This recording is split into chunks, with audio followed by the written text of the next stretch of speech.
మాదిగా వాళ్ళు అంటారు.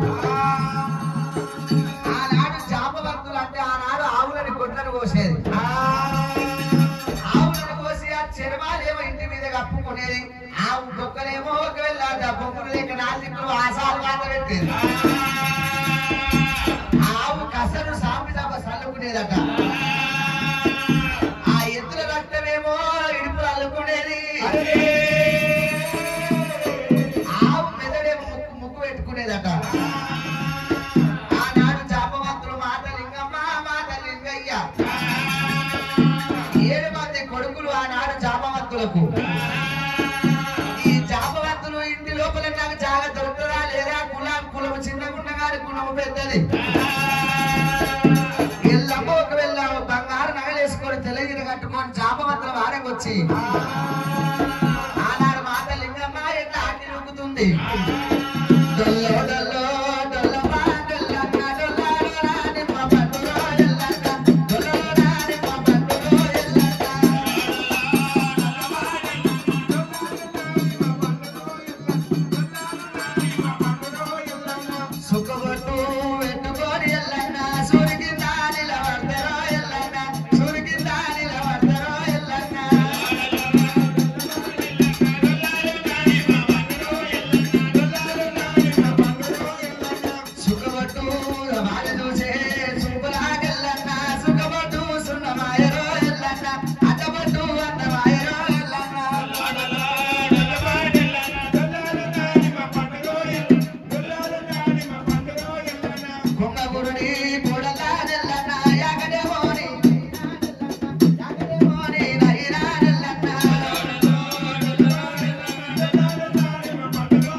నా మొగడితోనే పుట్టినవా ఎవరమ్మా అంటే, అమ్మా నీ ఇంటికి నేను ఆడవిలని అవుతున్నా. నా కొడుకు వెంట బాలకు మీ మాదిగ వాళ్ళకు వచ్చినా నీ కొడుకు ఎవరమ్మా అంటే జాంబవంతుతో అంటుంది రాముడు అని. అందరు భయపడ్డారు కానీ మాదిగ వాళ్ళు భయపడతలేరట. ఎల్లమ్మ నాకు జాగా దొరుకుతుంది అనుకున్నది.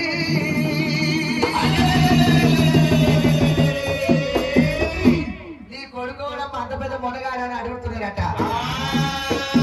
అమ్మ అందరూ పదొక్క కులాన వాళ్ళు భయపడరు కానీ జాంబవంతులు భయపడతలేరు. మరి ఇక్కడ ఎందుకు వచ్చినావమ్మా అంటే, నాకు తల దాచుకొని గోవు అంటే ఆవు పాదం ఎంతుంటది అంత నాకు జాగ కావాలంటే, అమ్మ నీకు జాగలు కావాలంటే సోని చింతలు సారి ఆపరు. ఏదేమో చెలపయ్యలు అంత గోళం ఉన్నాయి, 7 సున్నం గోళాలు ఉన్నాయి, 7 చెక్క గోళాలు ఉన్నాయి. ఒక దాంట్లో ఆవుతోలు నానబెట్టినాం, ఒక దాంట్లో చెరుమాలు నానబెట్టినాం, ఒక లందగోళం చెలపయ్య లందగోళం ఉన్నది తల్లి. సరే అమ్మ మరి లందగోళం నీకు ఇస్తే గాని నువ్వు కట్టుకున్న చీర కావాలి, నువ్వు పెట్టుకున్న పూసనాలు సొమ్ములు కావాలి. ఎల్లమ్మ సొమ్ములు జాంబవంతులకు ఇచ్చింది, ఎల్లమ్మ చీర వాళ్ళకి ఇచ్చిందట. ఆ మాట లింగమ్మ ఇరిసిన చీర ఎల్లమ్మ కట్టుకున్నది. జబ్బలు పోయిన రైతు దొరికింది, మొండి చీర కట్టుకుంది, మొండి గుడ్డ కట్టుకున్నదట. అమ్మ నా కొడుకు మంచోడు గారు నా జాగ చెప్పకుండ్రి. నీ పెద్ద కొడుకు ఒట్టు తినొద్దు, నా కొడుకు వస్తే నీ బిడ్డ ఒట్టు తినొద్దు, కొమ్మగాల కత్తి ఒట్టు తినొద్దు, చిన్నార కత్తి పెద్దార కత్తి ఒట్టు తినొద్దు. ఏమి రానాకేమి కష్టం వచ్చింది, కౌసు వాడలా నీసు వాడలి లందగోళను తాగిన దినం వచ్చినా మాత లింగయ్య ఒక లందగోళము గంగల కడుకోడు వచ్చిండు. సాంపి తల్లి నువ్వు ముగ్గేసినట. అమ్మ 3 కిలంత కాడికి వచ్చే ఎల్లమ్మ ఒకల బొంగు పెట్టినాది ఎల్లమ్మ. ఓయమ్మ పార్వతమ్మ పార్వతి ఒకల బొంగు పెట్టినాది ఎల్లమ్మ. ఓయమ్మ పార్వతమ్మ పార్వతి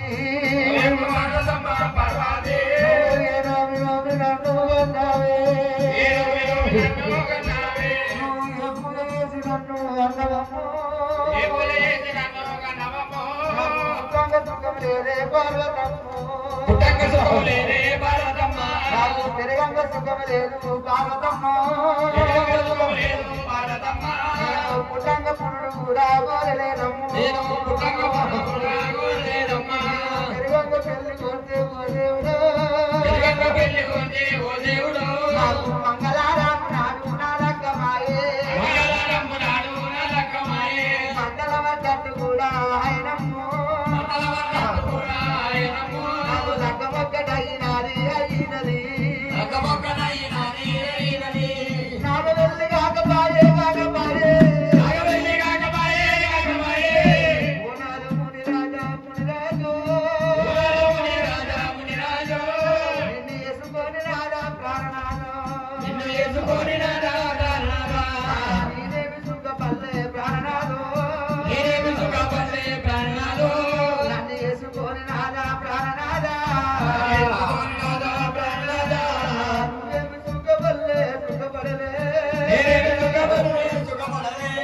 అందరున్నదేమి రాని నీరైతిరా అందరున్నలేని దాని నేనైతినా పొద్దు నుంచి పుట్టెడు కష్టాలు నాకు పుట్టి నుంచి పుట్టడు కష్టాలు నాకు ఎన్నడు నా రాజ కూడా బాగలేదు ఎన్నడూ నా రాత కూడా బాగలేదు ముందు వదబాయిగా తిన్నా గాయనమ్మ బాయిగా తీరకాయనమ్మ ఓనాద ముని రాజా మునిరాజు ఓనాద మునిరాజా మునిరాజు రమ్మంటే రాజవేల పోతీవో అయ్యా రమ్మంటే రాజవేళ ఓ దీవా కుమ్మంట పూరేలో పోతివయ్యో కుమ్మంట బొమ్మలేరా ఓ దివయ్యో కొడుకుల గనకు అంటే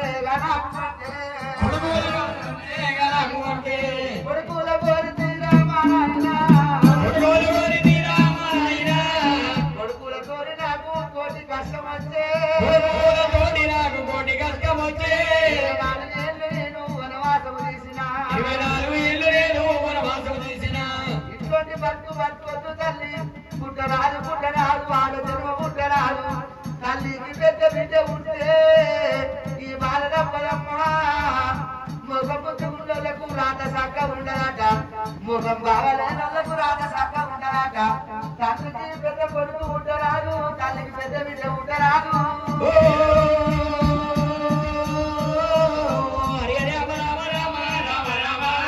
అందుకే అంటారమ్మా అన్నమున్నోరికి పిల్లలు ఇయ్యరమ్మా పిల్లలున్నోరికి అన్నం ఇయ్యరు అన్నున్నోరికి సుఖం ఇయ్యరు బ్రహ్మ రాసిన రాత మారు రాత లేదు మనుషులకు సొమ్ము కాదు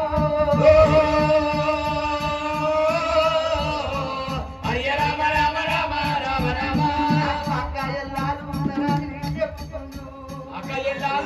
నేను చెప్పుకుంటూ నాకు చూడాలు కూడా లేకపాయే పాడబాలవులు కూడా లేకపాయే అది ఉంటారు పట్టు కూడా నారాయణమ్మ ఎవరి భార్య భర్తలా ఇడవాపి ముడిచి ఈ ముడికి లందలోన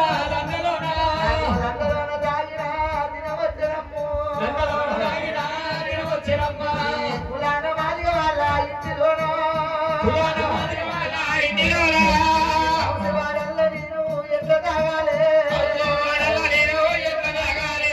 తోడబుట్టిన తోడు కూడా లేకపోయే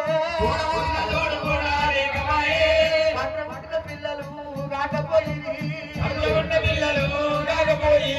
చేసుకున్న భర్త కూడా ఏం పాడలేడు